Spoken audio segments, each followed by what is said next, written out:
Hi folks, it's Mike Murphy, and today's quick tip is in Adobe After Effects CC 2025. In this tutorial, I'm going to show you how to use the Displacement Map Effect. You'll find the Displacement Map Effect under the Distort category, as the displacement map distorts your footage by displacing or shifting pixels either horizontally or vertically. It's also in another group of effects in After Effects known as compound effects. And compound effects just means that you add the effect onto the layer that you want to change. And in order for the effect to work, you need to set or map a control layer. So for the displacement map, the control layer is called the displacement map. Other compound effects that you might be familiar with in After Effects include the shatter effect and the particle playground effect. In order for these effects to work, you must set the control layer. To add the displacement map effect, first select the layer that you want to change or use the effect on. Now you can go to the Effects and Presets panel and do a search for displacement, or go up to the top menu, go to Effects, Distort, and choose Displacement Map. And you're going to go to the Effect Controls panel to customize it. The control layer or the displacement map that you use does not have to be visible, it just has to be in the same composition. So while it is possible for you to use the same layer that you added the displacement map onto as the control layer of the displacement map, in most cases, you're going to be using another layer as the displacement map. So you select the displacement map layer that you want to control the effect with. I'm going to choose this black and white solid that I created. It has solid black, 50% gray, and pure white.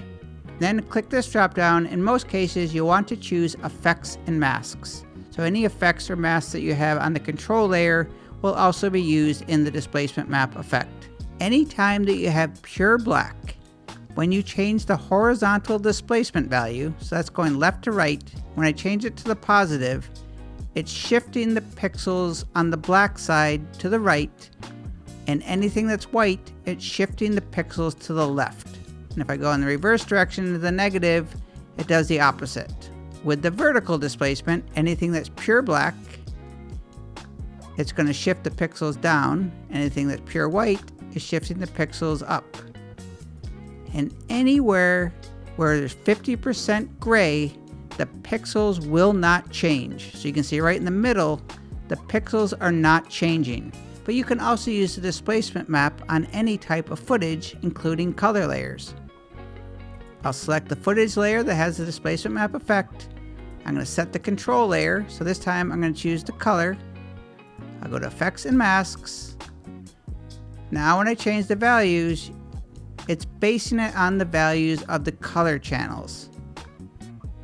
And you can further control it by changing these values. So the default is red, but you'll see here as you're changing these different values, you're going to get different results. Now in most cases, you're probably either going to use the default red and green or the luminance, but by all means go through these depending on the type of footage that you're using. Now let's create this text animation where it looks like the text layer is actually interacting with the river. First, I added the video layer. Then I added a text layer, and the font that I'm using is called Landrina Solid. I changed the blend mode of the text layer from normal to overlay, which makes it so the river kind of goes through the text layer, which looks okay, but the displacement map really sells the effect by making it react to the water. So with the text layer selected, I'm going to go to the Effect menu at the top, go to Distort, and choose Displacement Map. With the text layer selected, I'll go to the Effect Controls panel. First, I'm going to set the control layer. Which layer do you want to use as the displacement map? I'm going to use the Raft video. Then I'm going to click this drop down and choose Effects and Masks. I'm going to keep it on the default red and green, but you can experiment with the different values. First, I'm going to change the horizontal displacement, and I'm just changing this to taste. I found about 40 look good. I'll change the vertical displacement, which goes up and down. I'm going to change this to like 75, just so I can get the curve of the river. I'm going to keep this the same, but you can also experiment with these changes. You'll see you get different results.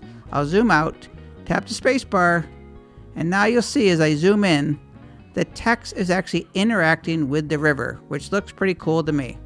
And to sell the effect a little bit more, I added a Gausian blur just so it looked like the text was more underwater.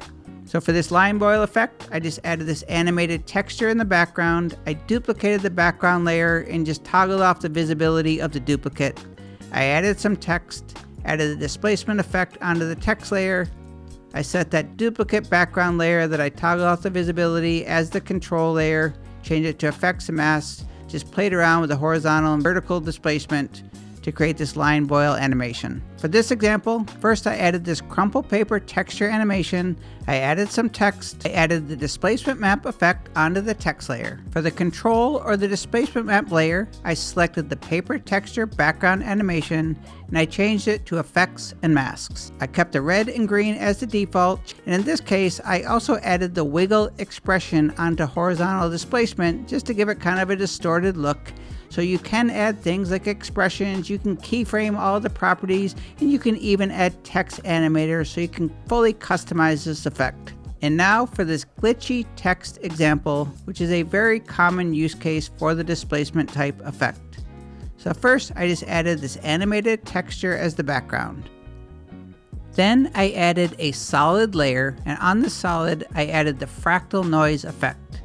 So fractal noise and turbulent noise are very common ways to create displacement maps. I animated the fractal noise and I changed some of the settings. So here was the final result.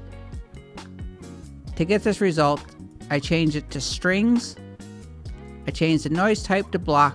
I unchecked uniform scaling and really cranked up the scale width and scale height so I could create these lines to create that kind of glitch effect. And I animated it on the evolution property. Then I added the displacement map effect onto the text layer. I toggled off the visibility of the fractal noise solid layer. So for the displacement map layer, I selected the solid layer with the fractal noise effect. Remember, I toggled off the visibility of that layer and changed it to effects and masks. I dragged the CTI to the beginning of the timeline, changed the horizontal and the vertical displacement values to 0. I clicked on the stopwatch next to each to add keyframes.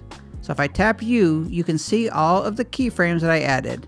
I just moved the CTI forward in time and just changed the values of each, just doing random values, and I just offset the keyframes just to add a little variation. After I added a few keyframes, I just selected them, copied by pressing Command C, moved down the timeline and pasted, and I just did that all the way down the timeline. I selected all the keyframes by just clicking on the property in the layers panel so they're all selected, and tapped F9 to easy ease them. For the finishing touches on this example, I had changed the blend mode from normal to classic difference. Then I added the Gausian blur effect. But that is the displacement map effect in Adobe After Effects CC 2025. My name is Mike Murphy. Cheers.